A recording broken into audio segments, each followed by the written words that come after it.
ఈరోజు వీడియోలో అయితే లైనింగ్ బ్లౌజ్కి క్రాస్ పట్టీలు ఎలా కుట్టాలనేది అయితే చూపిస్తున్నాను. ముందుగా మనమైతే ఇవైతే క్రాస్ పట్టీలు అయితే కట్ చేసి పక్కన పెట్టుకుంటాం కదా. ముందైతే ఫస్ట్ అయితే బ్లౌజ్ స్టార్టింగ్ ముందుకైతే ఇలా మెయిన్ క్లాత్ అయితే కిందకి పెట్టి లైనింగ్ క్లాత్ అయితే పైన పెట్టుకోవాలి.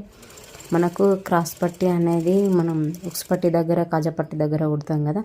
ఒకదానికైతే మనకి లాస్ట్కి వచ్చేటట్టు చూసుకోవాలి, దీనికైతే ఇక ముందుకు వచ్చేటట్టు చూసుకోవాలి. ఇలా చూసుకుంటే రివర్స్ అనేది ఏదనేది తెలుస్తుంది. రెండు ఒకటే సైడ్ కుడితే రెండు ఒకటే సైడ్ వస్తాయి.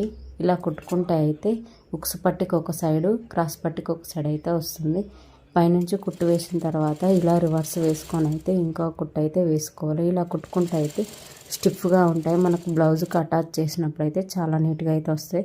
కుట్టుకున్న తర్వాత అయితే ఇలా ఎక్కువగా ఉన్న క్లాత్ని అయితే కట్ చేసుకోవాలి. ఇలా కట్ చేసి పక్కన పెట్టుకొని అయితే బ్లౌజ్కి అయితే కుట్టుకోవచ్చు. క్రాస్ పట్టీలు అనేటివి ఇలా ఈజీగా కుట్టుకోవచ్చు. నచ్చితే లైక్ చేయండి. మరిన్ని మంచి వీడియోల కోసం మా ఛానల్ని సబ్స్క్రైబ్ చేసుకోండి.